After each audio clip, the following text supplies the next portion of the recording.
As you're walking down the street, you come across a huge mural of graffiti. It is a big elephant with the name Raj embedded on it. At first, you might think it is disrespectful, crude, or even vandalistic. What if someone were to tell you the person who painted it was Michelangelo or even Da Vinci? Would you still think those are three words? Or would you think that it is beautiful, creative, and artistic? I'm going to persuade you that graffiti shouldn't be illegal and that it should be considered a form of art. For those of you that disagree with me, I am going to give you the positive effects of graffiti as well as the history behind it. And then for those of you that agree with me, I'm going to further educate you so you can educate those that may disagree with us. I'll be using a combination of my own personal experiences and beliefs as well as credible websites and articles. Today I will be talking about the history of graffiti, common misconceptions, and reasons for having graffiti. To start off with, the history of graffiti. The history of graffiti started off in the Paleolithic Age with hunters and gatherers. Hunters and gatherers thousands of years ago depicted many stories on caves such as this one below. They even influenced the ancient Romans and Greeks to write their names and peaceful protests on buildings via graffiti. It even outstretched all the way to Philadelphia in the 1960s. A quote by the British Council in 2015, an article titled "The History of Graffiti" says, "Modern graffiti seems to have appeared in Philadelphia in the 1960s. By the late 60s, it had reached New York. People began writing their names or tags on buildings all over the city. Trees were completely covered in spray paint, often known as masterpieces, such as this one below. Trains were very common places for people to put their graffiti because it was a really easy access and thousands of people rode the train at that time, so if they wanted to get their message across, they could put it on a train. Now to talk about the two types of graffiti. Well, the two main types of graffiti, according to the British Council, is, again, same article, A History of Graffiti, is tagging and throw up. Tagging looks like this, and it is more messy-like in a different artistic format. Whereas throw up is more complicated because of the bubble effect, the 3D version, and then as well as the different colors, creating an ombre effect. Now that we have gone over the history of graffiti, we can go over common misconceptions. A major common misconception is that all graffiti is gang-related, although this is not true. Not all graffiti is gang-related because a lot of people believe that when they see a sign, it means that a gang is telling them that it is deemed unsafe or is marking their territory for other gangs not to go into. This is not true.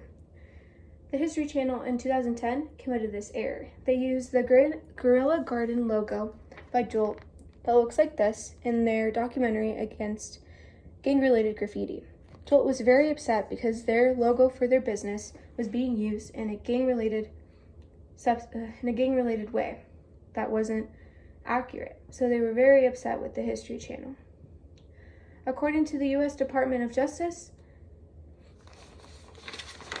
only 10% of graffiti nationwide is gang-related. 90% is artistic-based. Here in Idaho, our Freak Alley Gallery, there's about 200 artists. Maybe 2 of those could be gang-related in the entire world. That is not a huge number and shouldn't be considered in making graffiti illegal, and it should be legalized for this reason.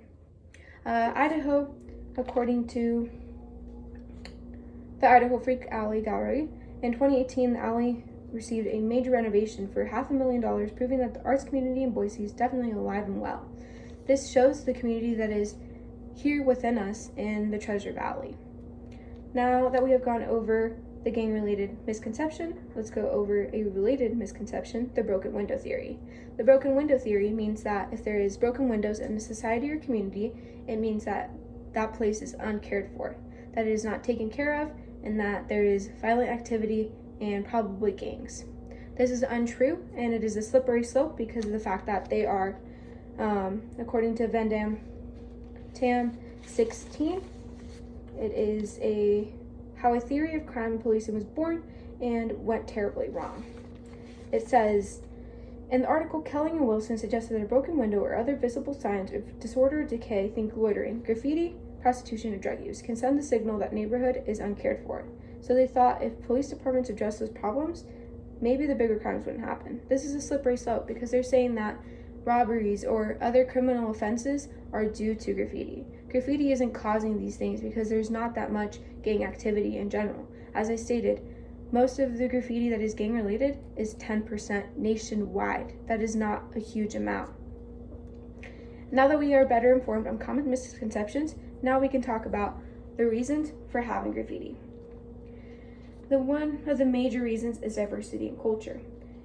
According to Michelle Young in 2016, an article titled The Legalization of Street Art in Rio de Janeiro, it states, in March 2009, the Brazilian government passed Law 706/7, making street art and graffiti legal. If done with the consent of the building owners, the idea of creating a community in one of the strongest undercurrents I observed in Rio's street art scenery, whether the city-run initiatives, individual projects, or local community groups. It shows that Rio de Janeiro came together as a community, and they are more close than ever. They even came together to paint a building of really colorful colors. It is very beautiful, and graffiti can do this in multiple different places if we were to legalize it. Now, the second main reason is political statements. An example is the Tesco example in 2010. 93% of the local people said no to Tesco. Think local, boycott Tesco. This is what the graffiti looked like. They even continued peacefully protesting because Tesco still reopened in 2011. They continued protesting, and they were even brought closer together because of the fact that they were all protesting against Tesco, and they believed that the graffiti was helping shape their community. All right, remember what we went over today. The history of graffiti, common misconceptions, and reasons for graffiti.